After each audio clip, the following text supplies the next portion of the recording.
आज विपक्ष ने गौरव गोगोई ने नो कॉन्फिडेंस मोशन दे दिया है, क्या कहेंगे इस विषय पर? देखिए, रूल्स में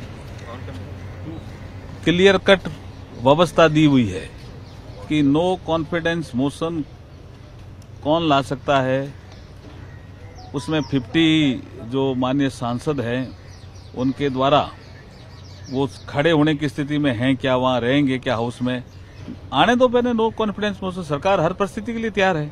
हम तो चाहते हैं मणिपुर पे चर्चा हो। कल गृह मंत्री जी ने भी लोकसभा में फिर बोला, क्योंकि इनका विषय सत्र शुरू होने से पहले यही था कि मणिपुर पे चर्चा कराओ। अब चर्चा कराने की जब हमने सहमति भरी तो रूल्स ले आए। रूल्स पे कुछ डिस्कशन पे सहमति बन रही थी तो एक नया मुद्दा ले आए कि प्रधानमंत्री जी आकर के चर्चा शुरू करें। ये मुझे लगता है बहाना है। सर, नंबर अगेंस्ट ऑपोजिशन है, उसके बाद भी नो कॉन्फिडेंस मोशन, वो तो उनका काम है जी, उनका काम है, हम क्या करें। सर, कांग्रेस पार्टी ने नो कॉन्फिडेंस मोशन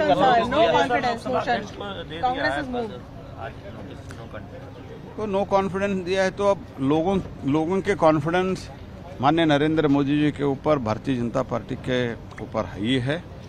और जो होगा हम अभी चर्चा करके हम डिसाइड करेंगे।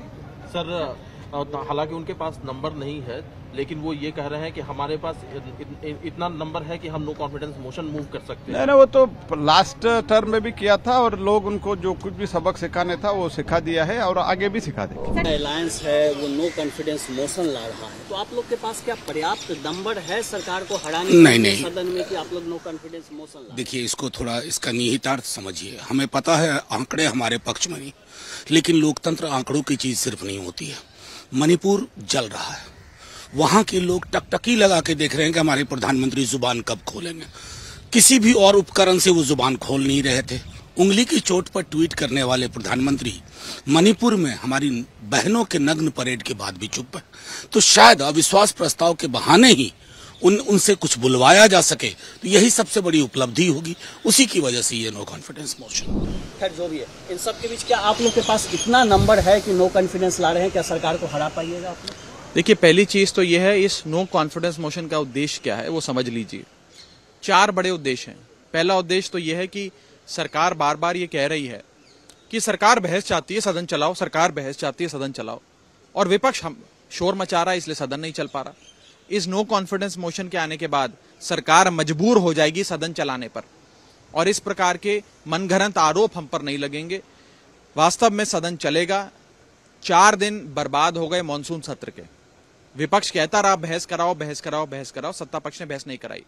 तो पहली चीज इस नो कॉन्फिडेंस मोशन लाने की पहला औचित्य यह है, पहला उद्देश्य यह है कि सबसे पहले सदन चलेगा, बहस होगी, जो हम चाहते हैं। दूसरा महत्वपूर्ण बिंदु, ये नो कॉन्फिडेंस मोशन इसलिए भी लाया जा रहा है कि एक विस्तार से एक लंबी चर्चा हो, एक लॉन्ग ड्यूरेशन डिस्कशन हो, 5-7 मिनट की खाना पूर्ति वाली चर्चा ना हो। तीसरा बड़ा उद्देश्य इस बहस का कि सरकार को आज के जो ज्वलंत मुद्दे हैं उन पर जवाब देने के लिए मजबूर होना पड़ेगा नो कॉन्फिडेंस मोशन के जवाब में। और चौथा और बड़ा उद्देश्य, ट्रेडिशनली और कन्वेंशनली ये देखा गया है कि नो कॉन्फिडेंस मोशन की समाप्ति के पहले प्रधानमंत्री जी खुद सदन के भीतर आकर नो कॉन्फिडेंस मोशन पे अपने विचार रखते हैं। देश को संबोधित, सदन को संबोधित करते हुए देश के ज्वलंत मुद्दों पर अपना वक्तव्य देते हैं। तो इस नो कॉन्फिडेंस मोशन के माध्यम से प्रधानमंत्री जी को भी सदन के भीतर आकर जवाब देने पे मजबूर होना पड़ेगा। ये 4 बड़े उद्देश्य हैं। नतीजा क्या होगा, किसके पास संख्या बल है, किसके पास संख्या बल नहीं है, किसके पास आंकड़े हैं, किसके पास आंकड़े नहीं है, तो बात की बात है। 4 महत्वपूर्ण उद्देश्य सबसे पहले पूरे हों। और बहुत बार इस प्रकार के लोकतांत्रिक हथियार, ये पार्लियामेंट्री इंस्ट्रूमेंट्स देश के लोकतंत्र को मजबूत करते हैं, कमजोर नहीं करते। इससे देश का लोकतंत्र मजबूत होगा, वास्तव में बहस होगी, सत्ता पक्ष और विपक्ष आपस में देश के गहन मुद्दों पर, खास तौर पे मणिपुर पर चर्चा कर पाएगा।